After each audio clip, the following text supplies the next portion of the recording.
2024 లేదా 25లో డిగ్రీ లేదా బీటెక్ చదివారా? సాఫ్ట్‌వేర్ జాబ్ కోసం ఎదురు చూస్తున్నారా? అయితే కోడ్ జ్ఞాన్ 100 డేస్ కోర్సులో చేరండి. జాబ్ సాధించండి.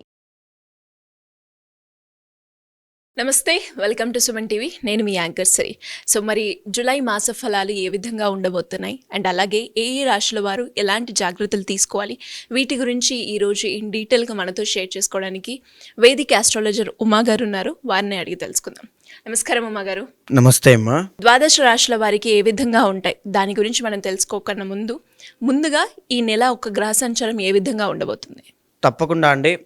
ఈ జూలై మాసానికి సంబంధించి మనం గ్రహాల యొక్క ట్రాన్సిట్స్ ద్వారా గ్రహ సంచారము అనేటువంటిది జూలై మాసంలో ఎలా జరుగుతుందో చూస్తే కనుక శనిగ్రహ సంచారము మీనరాశిలో మార్చి 30వ తారీఖు దగ్గర నుంచి శని మీనరాశిలోనే ఉన్నారు. మే 15వ తారీఖు దగ్గర నుంచి గురుగ్రహ సంచారము మిథున రాశిలో సంచారం జరుగుతోంది. మే 22వ తారీఖు దగ్గర నుంచి రాహు కేతుల యొక్క సంచారము, రాహు కుంభరాశిలోను కేతు సింహరాశిలోను సంచారం అనేటువంటిది జరుగుతోంది. అయితే ఈ జూలై మాసంలో ప్రత్యేకంగా మారేటువంటి గ్రహ సంచారములు జూలై 16వ తారీఖు వరకు కూడా మిథున రాశిలో సంచారం చేసేటువంటి రవిగ్రహ సంచారము 16 తర్వాత నుంచి కర్కాటక రాశిలోకి సంచారం జరుగుతోంది.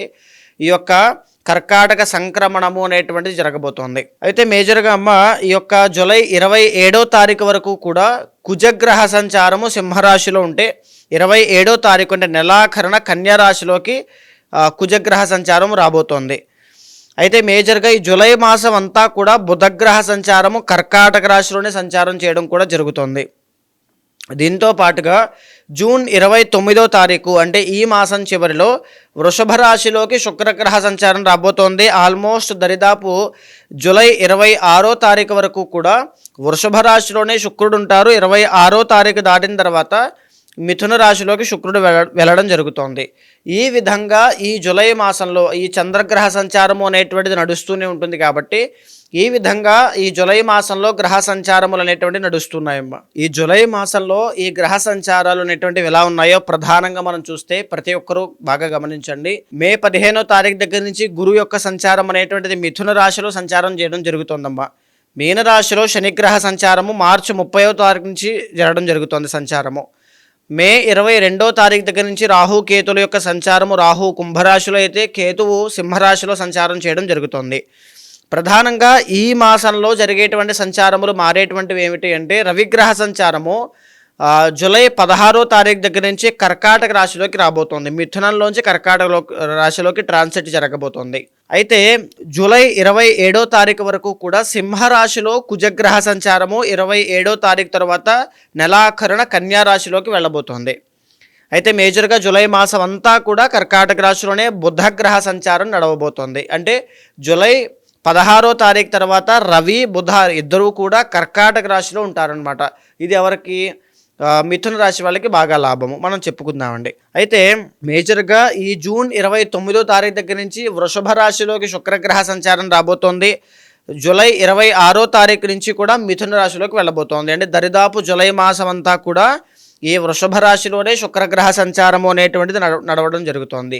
ఈ చంద్రగ్రహ సంచారము అనేటువంటిది నడుస్తూ ఉంటుంది. కాబట్టి ఈ విధంగా జూలై మాసంలో గ్రహ సంచారములు అనేటువంటివి నడుస్తున్నాయమ్మా. సింహరాశి వారికి జూలై మాసంలో మనం చూసుకున్నట్లయితే గ్రహ సంచారం ప్రకారంగా మాట్లాడుకుంటే విద్యపరంగా, ఉద్యోగపరంగా, సంతాన పరంగా ఎలా ఉండబోతుంది? ఏ విషయాల్లో జాగ్రత్త పాటించాల్సిన అవసరం ఉందంటారు ఉమా గారు?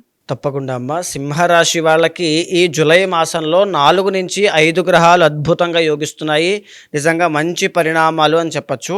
అయితే ఒక్కొక్కటిగా మనం ఎలా ఉండబోతోంది అని విశ్లేషణ కంప్లీట్గా చేస్తే కనుక ముందుగా రవిగ్రహ సంచారము, రవి బలాన్ని గమనిస్తే జూలై 16వ తారీఖు వరకు మాత్రమే వీళ్ళకి రవి బలము అనేటువంటిది ఉందండి. సో జూలై 16 దాకా అన్ని పనుల్లోనూ విజయవంతంగా పూర్తవడం, మంచి ఆకర్షణీయంగా వీళ్ళు చేసిన పనికి గుర్తింపు దక్కడము, తరువాత పడిన కష్టానికి అదృష్టం కలిసి రావడము, డబ్బు నిలబడము, డబ్బులు చూడడము, రాజకీయవేత్తలకి పరువు ప్రఖ్యాతులన్నీ పెరగడము, తరువాత పెద్ద పెద్ద పలుకుబడి వ్యక్తులతో పరిచయాలు పెరగడము, ఇవన్నీ కూడా వీళ్ళకి చాలా భూలాభం లేదా నూతన వస్తు యోగములు ఇవన్నీ కూడా చాలా బాగా కలిసి వస్తున్నాయి అని చెప్పొచ్చమ్మా. ఈ సింహరాశి వాళ్ళకి 16 తర్వాత నుంచి మళ్ళీ నెల రోజుల పాటు ఈ రవి బలం ఉండదు. కాబట్టి ప్రధానమైన నిర్ణయాలు ఏం తీసుకోవాలన్నా 16వ తారీఖు లోపులోనే మీరు తీసేసుకోవాలి. లేకపోతే ఇబ్బందులు పడేటువంటి అవకాశం ఉంటుంది. జాగ్రత్త చూసుకోండి. అయితే కుజగ్రహ సంచారము అనేటువంటిది వీళ్ళకి బాగా లేదండి. కుజుడు సింహ కన్యల్లో వెళ్తూ ఉన్నారు. 26, 27 తర్వాత నుంచి కన్యలోకి వెళ్తున్నారు కదా. సింహరాశిని చూస్తే 1, 2 స్థానాల్లో కుజుడు ఉండడం వల్ల సో అంతగా గొప్పగా పరిణామాలు కనిపించడం లేదు అని చెప్పొచ్చు. దీనివల్ల ఏం జరుగుతుంది అంటే వాహన ప్రమాదాల విషయంలో జాగ్రత్తగా ఉండాలి. మాటలు మాట్లాడడం విషయంలో జాగ్రత్తగా ఉండాలి. డబ్బులు ఖర్చు పెట్టేటువంటి విషయంలో చాలా జాగ్రత్తగా ఉండాలి. టైం టు టైం ఫుడ్ విషయంలో జాగ్రత్తగా ఉండాలి. ఆరోగ్యం విషయంలో బాధ్యతగా జాగ్రత్తగా వ్యవహారం చేసుకోవాలి. అప్పుడు మంచి ఫలితాలు కనబడతాయి. సుబ్రహ్మణ్య స్వామి దర్శనం మంగళవారం నాడు చేసుకోవడం వల్ల ఈ కుజబలం పెరగడం అనేటువంటిది ఖచ్చితంగా జరుగుతుంది. అయితే బుధగ్రహ సంచారాన్ని చూస్తే కనుక 23వ తారీఖు వరకు బుధగ్రహ సంచారము అనేటువంటిది వీళ్ళకి చాలా బాగా కలిసి వస్తుందమ్మా. బికాస్ బుధుడు మిథునంలో సంచారం చేస్తున్నారు కాబట్టి వీళ్ళకి బాగుంటుంది. దీనివల్ల ఏంటి అంటే తెలివితేటలతో ప్రతి పనిని కూడా చాకచక్యంగా ముగించడము, వాటిని వాళ్ళంతటా వాళ్ళే దాన్ని సాల్వ్ చేసుకోవడము, పాత బంధువులని మిత్రులని విందు వినోద కార్యక్రమాల్లో పాల్గొనడము, ట్రావెలింగ్స్ అనేటువంటివి చేయడము, అంటే ఈ దూరూప ప్రయాణాలు, తీర్థయాత్రలు, క్షేత్రములు దర్శనం చేసేటువంటి యోగం కూడా వీళ్ళకి చాలా బాగా కలిసి వస్తుంది అని చెప్పచ్చండి. వీళ్ళకి ఇంకో ప్రధానమైనటువంటి గొప్ప యోగం ఏమిటి అంటే మొన్న జరిగిన మే 15వ తారీఖు దగ్గర నుంచి గురుబలం వీళ్ళకి చాలా బాగా పెరిగిందండి. లాభస్థానంలో గురుడు వ్యవహారం చేయడం వల్ల సింహరాశి వాళ్ళకి గురుబలం ఉండడం వల్ల ఫైనాన్షియల్ గెయిన్స్, గుర్తింపు, లేకపోతే పనికి తగినటువంటి ఆదాయము, ఇవన్నీ కూడా డబ్బు నిలబడము, ఏదైనా ఏదో ఒక విధంగా ఏదో ఒక మార్గంలో అనుకున్న టైంకి డబ్బులు వచ్చి పడతాయి. ఇది కనబడుతుంది. ఏదైనా భూమి కొనాలి అనుకుంటే 100% ఖచ్చితంగా ఈ మాసం చివరిలో దానికి తగినటువంటి ప్రయత్నాలన్నీ కూడా కాస్తగా సఫలీకృతం అవుతాయి.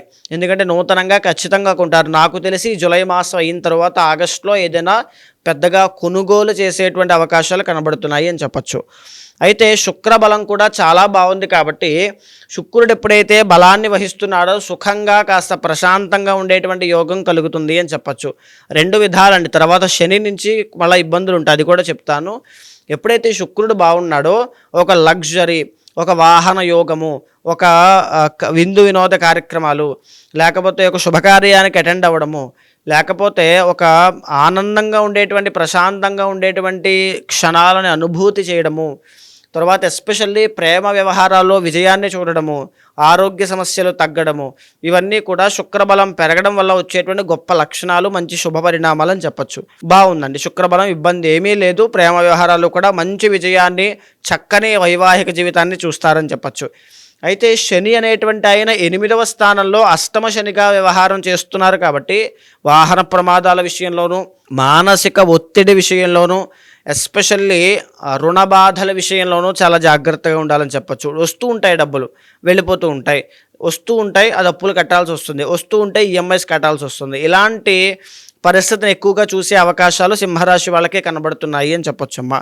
అయితే దీనికి తోడు రాహు బలము అనేటువంటిది లేదు. రాహు ఎక్కడున్నారు? 7వ స్థానంలో సంచారం చేస్తున్నారు. ఎప్పుడైనా సింహరాశి వాళ్ళు ఉమ్మడి వ్యాపారములు, పార్ట్నర్షిప్లో ఏ బిజినెస్లు చేయొద్దు, ఎలాంటి సెటిల్మెంట్లు పెట్టుకోవద్దు, చాలా ఇబ్బంది పడేటువంటి యోగం కనబడుతోంది. అదేవిధంగా లగ్నంలోనే కేతుగ్రహ సంచారము, కాసేపు ఒక ఆలోచన, కాసేపు ఇంకొక ఆలోచన, కాసేపు వేరే నిర్ణయం, కాసేపు ఇంకొక నిర్ణయం, ఇలాగా ఈ టెంపరీగా ఒక స్టేబుల్ లేనటువంటి ఆలోచన విధానానికి గురయ్యే అవకాశములు, తద్వారా వచ్చేటువంటి మానసిక ఒత్తిడి, అశాంతి, ఇవన్నీ కూడా చాలా ఎక్కువగా కనబడుతున్నాయి అని చెప్పొచ్చమ్మా. సో ఎప్పుడు బాగుంటుంది సింహరాశి వాళ్ళకి అంటే యాక్చువల్లీ ఈ మాసం బాగుంది. కొన్ని జాగ్రత్తలు ఖచ్చితంగా తీసుకోవాలి. మీ పర్సనల్ చార్ట్ ద్వారా మీరు ముందుకు వెళ్ళండి. ఎలాంటి ప్రధానమైన నిర్ణయాలు ఉంటే 16వ తారీఖు లోపులోనే ముగించేసుకోండి. ఏ రోజు బాగా కలిసి వస్తుందంటారు? వీళ్ళకి గురువారము చాలా బాగా కలిసి వచ్చేటువంటి అంశం అని చెప్పొచ్చమ్మా. లేత పసుపు రంగు, వైట్ కలర్ రెండూ కూడా బాగా కలిసి వచ్చేటువంటి రంగులు ఈ మాసంలో. అదేవిధంగా నెంబర్ 5 అనేటువంటిది 23వ తారీఖు దాకా చాలా బాగా కలిసి వచ్చేటువంటి సంఖ్య. నెంబర్ 6 అనేటువంటిది 23వ తారీఖు దాటిన తరువాత కలిసి వచ్చేటువంటి సంఖ్యగా మనం చెప్పుకోవచ్చు. మీరు అన్నట్టుగానే ఎవరికైనా కూడా వారి జాతక రీత్యా ఎదుర్కొంటున్న సమస్యలకి పరిష్కారం కోసం మిమ్మల్ని అప్రోచ్ అవ్వాలి అంటే ఎలా ఉంటుందో మాగారు? తప్పకుండా అమ్మా. ఇప్పుడు మనం మాట్లాడుకునేటువంటి అంశాలన్నీ కూడా గోచార రీత్యా జూలై మాసంలో వీళ్ళకి నడిచేటువంటి పరిస్థితులు. అయితే ఎవరైనా సరే పర్సనల్ చార్ట్ చూసుకుని మాత్రమే ప్రధానమైన నిర్ణయాలు తీసుకోండి. ఇక్కడ గోచారంలో బాగాలేదని ఇబ్బంది పడాల్సిన పని లేదు, బాగుందని సంబరం చేసుకోవాల్సిన పని లేదు.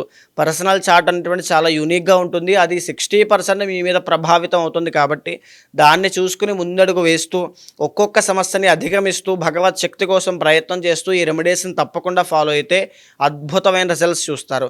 అలాంటి వాళ్ళు అపాయింట్మెంట్ ఎవరైనా తీసుకోవాలనుకుంటే తప్పకుండా మీకు కింద కనిపించే నెంబర్కి కాల్ చేస్తే మా వాళ్ళు మీకు పూర్తి వివరాలు అందిస్తారు. మీ పర్సనల్ చార్ట్ చూసి తప్పకుండా మీతో మాట్లాడి మీ సమస్యలకి పరిష్కారం చూపిస్తాను. థ్యాంక్ యూ ఉమా గారు, థ్యాంక్ యూ సో మచ్. నమస్తే.